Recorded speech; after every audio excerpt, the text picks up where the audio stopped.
Сегодня мы с вами подробно разберемся в деле Долиной с разных сторон. Для начала опишем фабулу дела.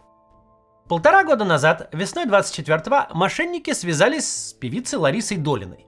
Они уверили ее в том, что квартиры и деньги певицы находятся под угрозой и нужна спецоперация, в рамках которой нужно перевести деньги на безопасные счета.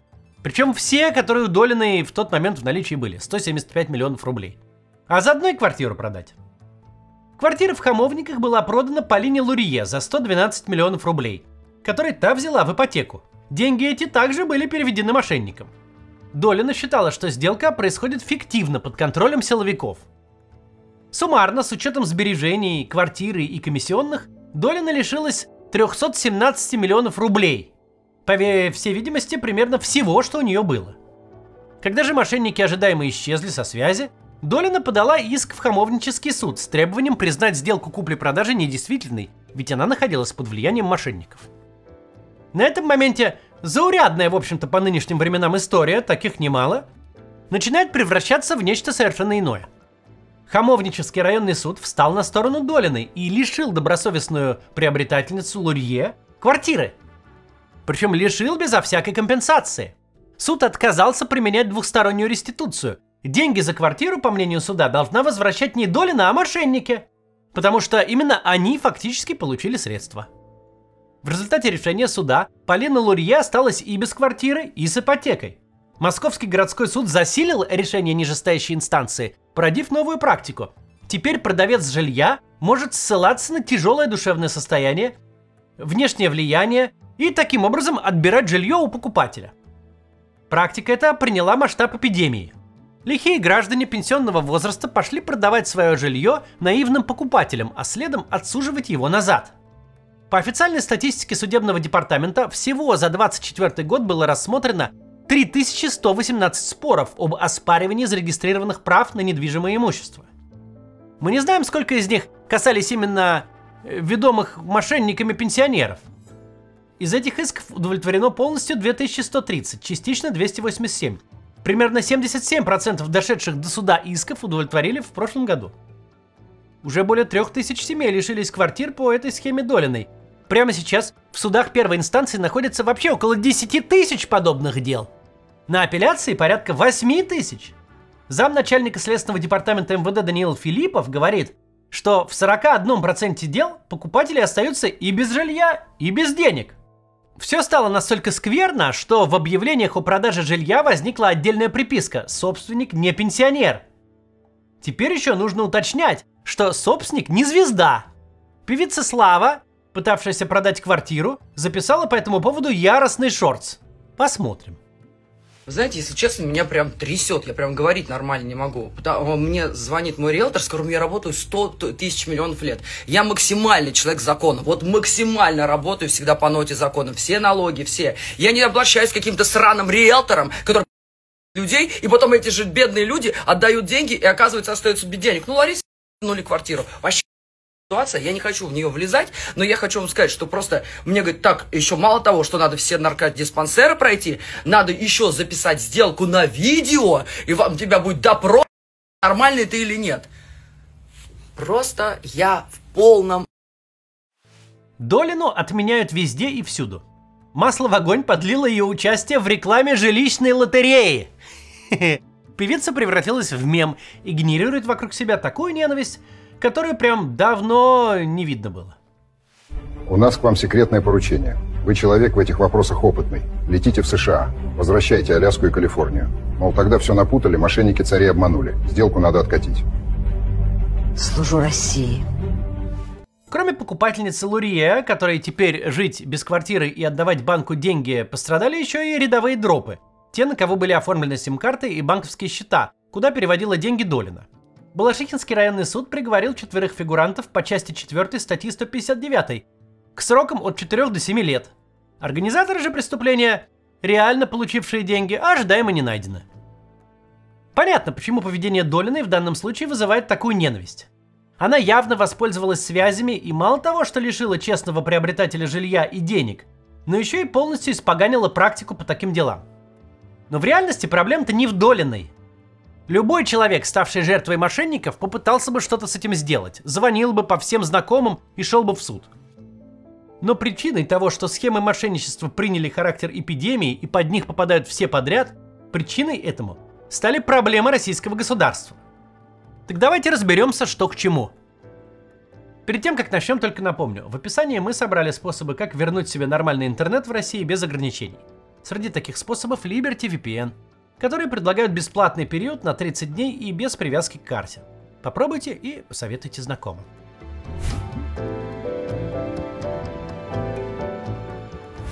Очень легко себе представить, почему в принципе случился прецедент Ларисы Долиной. Долина большая и признанная российским государством звезда. Без нее не обходится ни один концерт ко Дню Победы, Дням работника МВД и органов госбезопасности. Все слушают там вот это вот, помните? Главнее всего погода в доме. В общем, вот. Долина член Единой России с 2003 года, с момента, когда эта партия впервые пошла на выборы под новым брендом. С той светлой поры, когда выпрыгивать из штанов от любви к власти не было ни модно, ни обязательно для карьеры. А она уже. Долина всегда кого и что надо поддерживала. Пела во всех правильных местах. Дважды попадала под украинские санкции. Орденов, грамот, званий и прочих признаков государственного расположения у нее почти как у Адама Кадырова. От премии МВД до ордена за заслуги перед Отечеством. Все, что хочешь. За 30 лет непрерывного звездного стажа, сопряженного с абсолютной политической лояльностью, Долина уж точно накопила целую пачку телефонов людей, которые могут позвонить председателю суда и решить вопрос. Она, конечно, не Ротенберг какой-нибудь, но ее связей хватит, чтобы побить какую-то несчастную покупательницу квартиры, которая просто хотела заплатить свои деньги и в ней жить. История эта настолько же беспредельная, насколько в целом для российского государства типичная. Обычная гражданка покупает дорогую квартиру в ипотеку у приближенной к государству звезды эстрады. Звезда эстрады отдает деньги мошенникам, чувствует себя обманутой, звонит в слезах в АП, ФСБ, Генпрокуратуру, во всех кабинетах, где есть большой герб, а под гербом друг при большой должности. Таких у нее много. Друг входит в положение, поручает решить вопросик и... А вот дальше начинаются уже наши особенности. Не жуликов начинает ловить и деньги как-то возвращать, а просто назначенный на процесс судья Хамовнического суда получает звонок от председателя с недвусмысленной просьбой разобраться, как полагается. Ну, в итоге Долины с квартирой, мошенники с деньгами, стрелочники-дропы, на которых оформлялись карты, куда выводились деньги, уже в тюрьме, а покупательница с ипотекой. Слава богу, что на покупательницу уголовного дела о соучастии в мошенничестве не состряпали. А то, когда связываешься с теми, кто генералам на побойках поет, всякое может быть. Но если бы история на этом и закончилась, мы бы тоже закончили. Посочувствовали бы покупательнице, посоветовали бы остальным за километр обходить приближенных к государству пассажиров, а также не стоять под стрелой, работать в каске, не курить на заправке, ну и все такое. Что тут еще скажешь? Но дело приняло совершенно иной оборот. Долина стала прецедентом. Почему-то остроумно-мрачному определению она стала нулевой бабкой.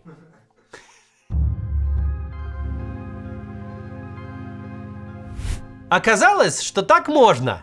Неважно, насколько сделка белая, прозрачная, чисто оформленная, не важна формальная сторона дела. В любой момент пенсионер, продавший квартиру, может сказать: «Я был не в себе, под влиянием мошенников, верните мне жилье», и ему вернут. Надо сразу сказать, что не Долина сделала покупателя жилой недвижимости в России самым уязвимым участником сделки. Когда слушаешь юристов, которые на таких сделках специализируются, то понимаешь, что остаться без квартиры с совершенно белой сделкой, попасть на несовершеннолетнего собственника доли, на внезапно всплывшего наследника, на фиктивную продажу доли, обремененную долгами, все это проще пареной репы. Истории бывают одна запредельнее другой. Законодательство наше настолько в этом отношении дырявое, права добросовестного покупателя там настолько никого не волнуют, что если вы решили купить квартиру, то ваша задача проводить исследование биографий нынешних, прошлых и потенциальных собственников. Ваша задача и ваша же проблема. Недостаточно просто пробить собственника и его права, нюансов в этом деле море. Классическая история. Погрязший в долгах сын подарил свою долю в квартире матери. Мать, как единственный собственник по документам, ее продала. А потом суд говорит: это фигня на постном масле. Дарение это ничего не стоит, и обращает взыскание на долю сына. Но ставшая публичной история Долиной явно запустила новую волну махинаций, против которых нет приема. Хоть опроверяйся документов, хоть 10 раз убедись, что квартира в одних руках давно. Никакого ребенка оттуда втихаря не выписали. Нет семейного конфликта и дележа имущества. Нет договора пожизненного найма. Никто недавно из собственников не умирал, а если умер, то не оставил наследников. До 10-го колена все проверил. Ничего из этого не сработает, если продавец может просто сослаться на внешнее влияние и внутреннее расстройство. Схем мошенничества на рынке жилья, благодаря тому самому кривому и косому законодательству, очень много. Но они все известны. Юридические конторы, которые на сопровождении таких сделок специализируются, знают, где искать, на что обращать внимание и как не потерять деньги, пусть не с гарантией в 100%, но близко к этому. Практика же, продемонстрированная в деле Долиной, ломает все. Никакими документами и проверками вы не обезопасите себя от пенсионера, доверчивостью которого воспользовались реальные или мнимые мошенники, а он воспользовался вашей. В государстве не бывает эксклюзивных разовых услуг. Не бывает именных законов, исключительной судебной практики и персонального правоприменения. Права либо существуют, либо нет. Если президент может отжать нефтяную компанию у олигарха, то генерал ФСБ может отжать бетонный завод, а замначальника ОВД – автосервис. Если существует механизм признания иноагентами, то он недолго останется инструментом для врагов государства. Очень скоро им начнут пользоваться в интересах бизнеса или внутриэлитных разборках. Если можно семью признать экстремистским сообществом и на этом основании отобрать имущество, то это не может работать только на Невзорове. Владельцы кириешек пойдут следом. Тут то же самое. Да, в России непрецедентное право, но судебная практика имеет ключевое значение при принятии решений судами. Тем более, когда мы говорим о судебной практике по столь публичным делам. Конечно же, они влекут целую волну подражателей. Теперь это стандартная процедура Кидалова. В основном пожилой человек, что очевидно вызывает жалость и доверие у судей, продает квартиру, отправляется в суд, там говорит, что был под влиянием мошенников, и суд аннулирует сделку. Пенсионер остается с квартирой, ну а дальше объявляет себя банкротом, что закрывает покупателям путь к возврату своих денег. Таких дел тысячи. Не каждая из них заканчивается в пользу пенсионера, но большинство заканчивается в пользу. Что вызвало на рынке настоящую панику. Масштаб таков, что влияет на рынок жилья и формат производства сделок. Люди стараются обзавестись не только справками о ментальном состоянии продавца, но даже записывать сделки на видео. Но это только одна сторона медали. Все-таки Долину, похоже, действительно обманули, и это нельзя игнорировать. Без этой составляющей истории, из-за которой сейчас в странном состоянии весь рынок жилья, не было бы. Поэтому разберемся с самим феноменом мошенничества нового типа в России. Это сейчас не главная тема, но была бы ею, если бы не война. Продолжим это обсуждать все после небольшой рекламы. Посмотрите, пожалуйста. Есть шутка. Жизнь в России – это игра с повышенным уровнем сложности. И есть в ней доля правды. Нормальный интернет только с VPN. Чтобы поехать за рубеж, нужно пройти целый квест с оформлением виз и выбором маршрута. Чтобы расплатиться за границей, нужна карта иностранного банка, иногда несколько, ведь виртуальные карты не всегда подходят для оплаты. А именной пластик получить самостоятельно, без местного ВНЖ, очень сложно, дорого и долго. Чтобы все получилось, можно обратиться к специалистам, которые сотрудничают с проверенными банками и предложат сразу несколько решений под ваш запрос, от недорогих карт с бесплатным обслуживанием до премиальных счетов с открытием ИП. Такие специалисты работают в компании SkyZit. Они оформляют карты и счета в банках ближнего зарубежья – Казахстана, Грузии и других стран. Компания давно на рынке и уже помогла более чем 15 тысячам клиентов. Карты оформляются официально и удаленно. Именной пластик доставляют к вашей двери. Нам тоже такие выпустили, мне и еще нескольким сотрудникам редакции. Мы карты протестировали в разных странах, все работает. Плюсы подобных карт – это приложение на русском языке, возможность пополнять переводом с российских карт, прямо со счета в Сбере или в Т-банке. Курс валют при этом близок к курсу ЦБ, лишних конвертаций не будет. Сможете, как и раньше, пользоваться за рубежом различными Pay-системами, снимать наличные где угодно, оплачивать иностранные сервисы, бронировать авиабилеты, автомобили и отели. А еще у вас появится страховка путешественника, станут доступны ускоренные проходы в бизнес-залы в аэропорту. Оформить себе карту вы можете в удобном Telegram-боте или через менеджера. Вам понадобится только загранпаспорт любой страны или внутренний паспорт России. Поддержка сопроводит вас на всех этапах, от заявки в банк до первой аренды автомобиля. Обращаться к ним можно по любым вопросам. И все это без серых схем и по доступным ценам. У SkyZet даже есть рассрочка с первым платежом через месяц. По промокоду КАЦ будет скидка от 5 до 15 тысяч рублей. Переходите по ссылке в описании, активируйте скидку и верните себе привычный комфорт в путешествиях вместе со SkyZet.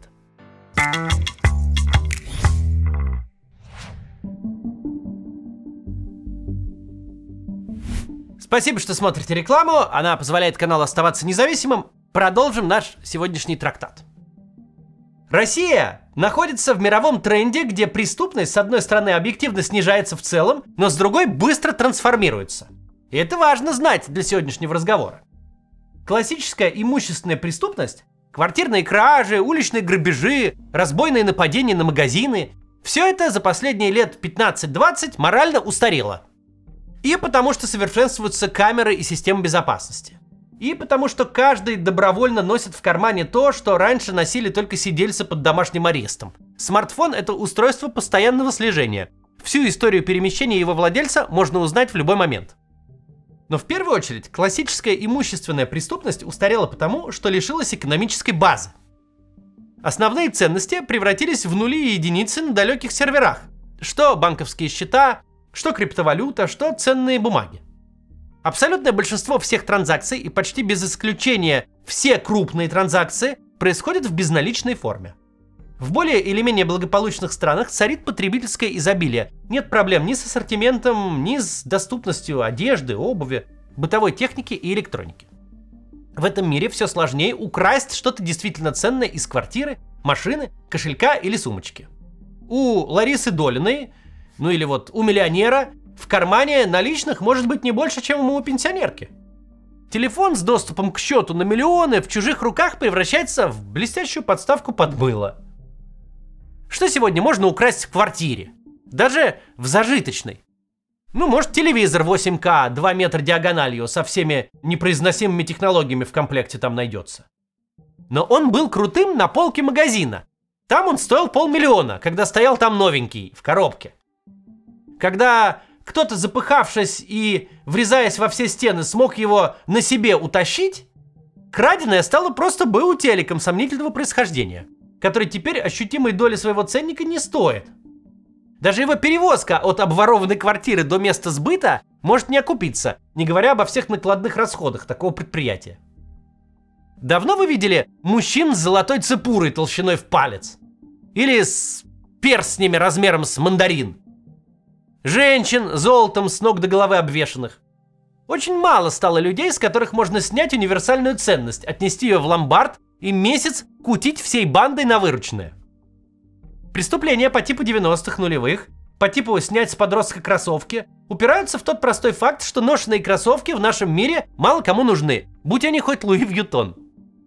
Даже в магазинах, офисах, бухгалтериях перед днем зарплаты, в автосалонах воров не ждут сейфы, набитые наличностью. Почти все платят безналом. Хранить бумажки в пригодном для воровстве масштабе нет никакого резона. Кражи постепенно уступают место мошенничеству, и именно поэтому сегодня очень сложно что-то украсть. Сегодня нужно убедить жертву расстаться со своим добром самостоятельно. Тем более, что сейчас стало легко перемещать большие суммы денег. Да, определенные политические силы в западном мире рассказывают о том, как резко выросла уличная преступность в связи с миграцией.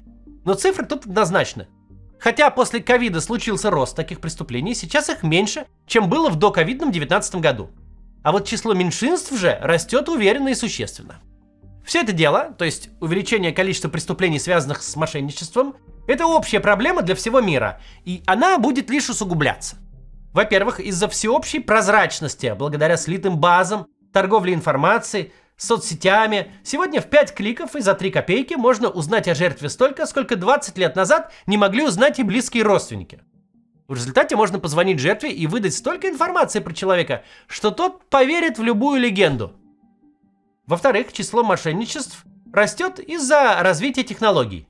Чем дальше, тем проще будет устраивать массовые обзвоны синтезированными голосами вообще без участия людей. Для всего мира проблема, что правоохранительные органы еще не перестроились под прицельную борьбу с такими преступлениями. Телефонное мошенничество как массовое явление – феномен довольно новый. Примеры появления новых видов преступности в истории случались, скажем, и здесь, и это важно для понимания ситуации с Долиной.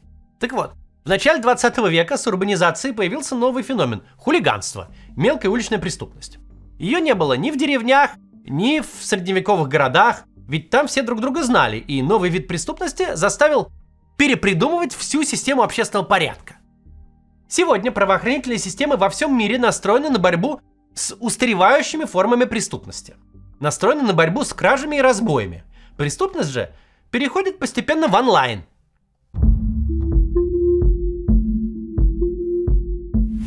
А у нас, как всегда, общемировая проблема усугубляется государственными особенностями.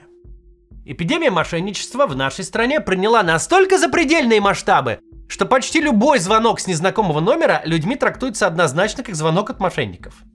Нет обладателей российской симки, на кого бы не покушались с большой регулярностью. Причин тому несколько. И все упираются в российское государство, которое сочетает несочетаемое – буквоедское регулирование и тотальный контроль там, где он вообще не нужен, с абсолютным попустительством там, где надо божестить. Во-первых, прозрачность. Она у нас слишком высокая. Конечно, не только в России утекают данные государственных органов. Не только в России есть коррумпированные сотрудники полиции и спецслужб. Но у нас это ж просто кошмарный ужас. Заплатив 500 рублей за бота в Телеграме, любой школьник может заполучить информацию про каждого жителя России, который, по идее, ни полиция, ни спецслужба без уголовного дела, без решения суда не должны иметь доступа. Адреса регистрации, информация об отелях и авиаперелетах, номера всех документов, все родственные связи и пересечения границы, все номера телефонов, банковские аккаунты, кредитные заявки, уголовные дела. Причем со всеми деталями и неважно, в каком статусе вы там проходили. Ваши задекларированные доходы, автомобили, недвижимость, куда вам доставляла чего Яндекс.Еда. Это все далеко не полный перечень информации, которая доступна почти бесплатно, без всяких дарквебов и тайных знаний, в удобном для чтения, аккуратно сверстанном HTML. Этого уже с головой достаточно, чтобы выбрать жертву, у которой точно есть деньги. А еще, чтобы было можно выдать себя за реального чекиста, который все про жертву знает. Для обычных жертв публично доступной информации раз в 20 больше, чем нужно. Если же жертва необычная, если с нее можно 100 миллионов слупить, то к услугам мошенников платные пробивы. Это данные с московских городских камер, пожалуйста. Данные вышек сотовой связи, детализация звонков для любого номера, состояние банковских счетов. И опять же, этот список неполный. Если вы кому-то действительно интересны, то у него о вас будет вся информация, какая есть у российского государства. Это вопрос денег, но вопрос сотен долларов, даже не тысяч. Если вас собрались развести на кругленькую сумму, то окупится такое вложение 1000 раз. Происходит это ровно по 3 причинам. Во-первых, из-за всепоглощающей коррупции. Если полковник ФСБ зарабатывает на крышевании контрабанды, то лейтенанту крышевать некого, он торгует чем есть, доступом к базам. Во-вторых, из-за столь же тотальной некомпетентности. Российское государство хочет собирать о своих гражданах вообще всю информацию, но теряет интерес на том моменте, где ее нужно хранить и защищать. В базах данных российских ведомств царит выдающийся бардак. При этом российское государство – зверь не единый. Ведомства конкурируют между собой, не хотят делиться. В результате сбор одной и той же информации происходит несколько раз, и несколько же раз может утечь. Например, ФСБ не пускает полицейских в свои машинки для прослушки разговоров и трафика, в свой СОРМ. В ответ МВД делает похожую систему, что увеличивает количество дыр. В-третьих, информация доступна как никогда раньше из-за войны.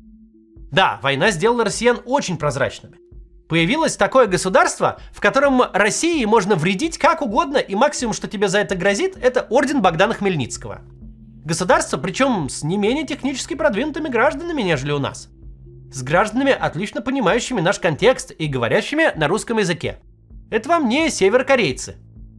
Хакеры из Украины, хакеры, поддерживающие Украину, взломали и выложили в открытый доступ кучу российских баз, как государственных, так и крупных компаний. В Украине сидят администраторы пробивочных сервисов с этими базами. Даже если всерьез бороться с такими утечками, любые поиски будут заканчиваться на российско-украинской границе. Российское государство превратило друга во врага И теперь имеет дело и с такими последствиями тоже. Торговцы данными россиян в Украине могут не то что не скрываться, они могут офис прямо на Крещатике открыть. Вернемся ко второй причине. Российское государство просто очень плохо справляется с правоохранительными функциями. Тут тоже дело отчасти в войне. Министр Колокольцев в каждом публичном выступлении говорит о дефиците кадров в полиции. Дефицит был всегда, но он усугубился тем, что низовые кадры просто массово взяли свои 3 миллиона и ушли воевать на фронт. Да, Россия исторически с большим отрывом занимает первое место среди крупных стран по числу полицейских на душу населения. Но полицейских у нас избыток в центральном аппарате МВД. У нас нет никакого дефицита пресс-секретарей. Но на уровне реальной службы, где надо грязь по улицам месить, в наркоманских квартирах украденные вещи искать, с подучетным контингентом работать и заниматься очень тяжелой и малоприятной службой за зарплату продавца в МВидео. Такие должности людей не добирают. Поверх дефицита кадров, продолжим мы разбор сегодняшний глубокий кейса Долиной, полиция и спецслужбы теперь еще и по горло загружены виртуальными обязанностями. Диверсии, госизмена, поиск экстремизма в интернете, борьба с фейками про армию. Когда мы читаем о резком росте дел по статьям, которые еще недавно были экзотическими, неплохо понимать, речь не только о сломанных жизнях, попавших под статьи, но и о том, что огромное количество людских и технических ресурсов отвлечено именно на такие дела.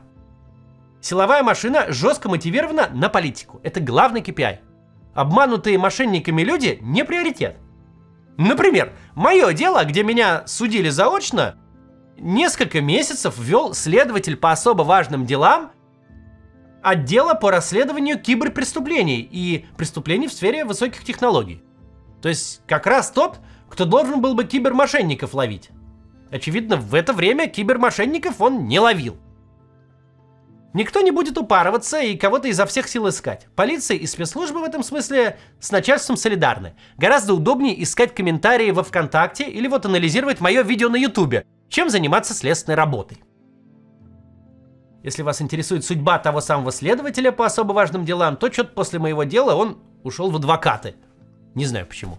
Ну ладно, продолжим. В этом и заключается, в общем, одно из свойств российского государства, о которых мы ведем речь. Оно очень хорошо умеет докопаться до людей там, где в этом нет нужды.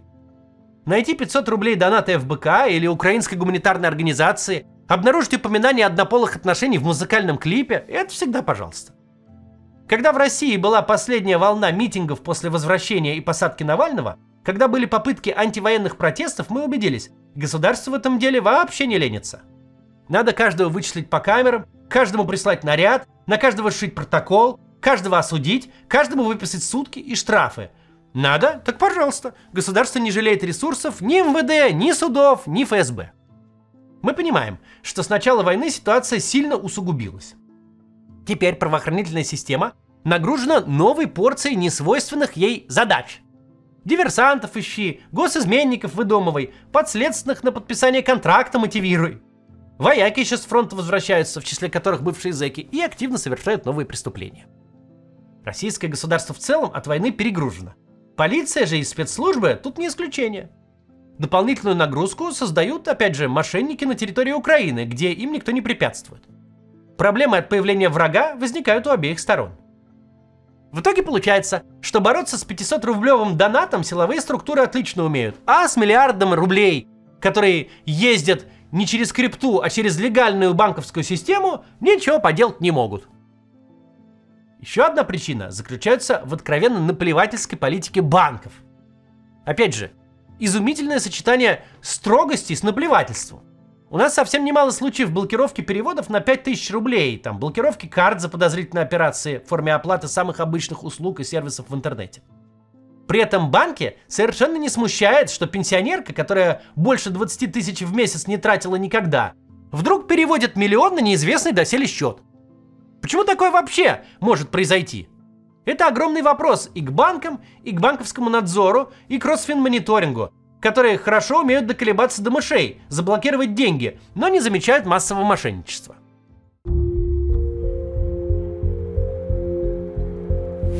В любой стране есть преступность. Любое государство испытывает проблемы, когда преступность приобретает новые формы. Но если преступность обретает характер натуральной эпидемии, это означает одно – государство сломалось. В этом состоит некоторый парадокс, ведь закон и порядок – это почти единственный товар, которым авторитарное государство торгует с гражданами. Дескать, мы забираем ваши права и свободы, но в обмен у нас все под контролем, мышь не проскочит. Тут же у нас совершенно однотипные преступления, которые затрагивают вообще всех граждан. Масштабы мошенничества приобретают характер национального бедствия, но если такая тема и возникает в государственном обороте, то только в рамках рекламы мессенджера Max или в качестве причины блокировки WhatsApp с Telegram. Хотя в мессенджере Max мошенники чувствуют себя столь же вольготно. Российское государство не просто не знает, что делать с этой проблемой, которую само же и породило, но, похоже, не особо ей даже интересуется. И мошенники прекрасно научились использовать это в своих целях. Если задуматься, нет ничего удивительного для нашего человека в том, что сотрудник ФСБ может шантажировать и деньги вымогать. Достаточно почитать, как и на что людей разводят. Угроза фабрикации уголовного дела в таких аферах чуть ли не самый популярный сюжет. Типа, сфабрикуем дело или неси деньги. Этот факт лучше любых опросов говорит о реальном отношении граждан к государству. Это ж какой отдельный какой-то уровень фантасмагории. Жулики представляются правоохранителями, потому что граждане ждут угрозы от правоохранителей больше, чем от жуликов. Ментов и чекистов боятся больше, чем бандитов. Очень простая и оттого жуткая история. Государство, занятое чем угодно, кроме своих прямых функций, сломалось сразу на нескольких уровнях. Оно допустило превращение мошенничества в целую индустрию, мошеннических колл-центров в корпорации. Это ж не первый год растет. Проблеме минимум лет 10. Она развивалась постепенно. Государство профукало банковский надзор, хвасталось простотой своих финансовых сервисов. Так у нас можно переводить, сяк, по номеру телефона, без подтверждения, без бюрократии, все удобно. Но забыла про безопасность. Настолько разболталась, что допустила возникновение казуса Долиной, который естественным образом превратился в практику. В российском государстве звездный статус может создать для тебя альтернативную правовую действительность. Если очень долго заниматься глупостями и не заниматься государственным управлением, вы неизбежно придете в такую точку, где можно выманить у звезды эстрады почти $1,5 миллиона, а звезда эстрады может отменить чужое право на собственность. Все упирается в одну очень простую проблему. Российским государством управляет пенсионер, которому никакой мошенник никогда не позвонит. Который живет в мире чистых абстракций, которому нравится обсуждать перспективу нападения на Европу, а на то, что происходит в стране, ему абсолютно похрену. Какое-то время даже с таким политическим руководством государство может ехать чисто по инерции. Большая махина, ее сразу не сломать, не остановить, даже без топлива она будет ехать. Но если очень долго заниматься перенастройкой этой машины под развлечение одного человека, если забить на ее базовые функции, то что-то постепенно начнет отваливаться. В одном углу бюджет перестанет сходиться, в другом инфляция уползет из-под контроля, в третьем правоохранительные органы, мотивированные заниматься херней, перестанут бороться с преступностью на базовом уровне. А потом и суды уже перестанут понимать, какое дело политическое, какое обычное, для кого особые условия, а кого судим как всех. Остановить это можно только одним способом – перестать разрушать чужую страну и начать чинить свою собственную. С нынешним властным чудилой этого точно не произойдет. В России ему скучно и тесно, он мыслит в других масштабах. И чем дольше он просидит, тем больше придется чинить. До завтра.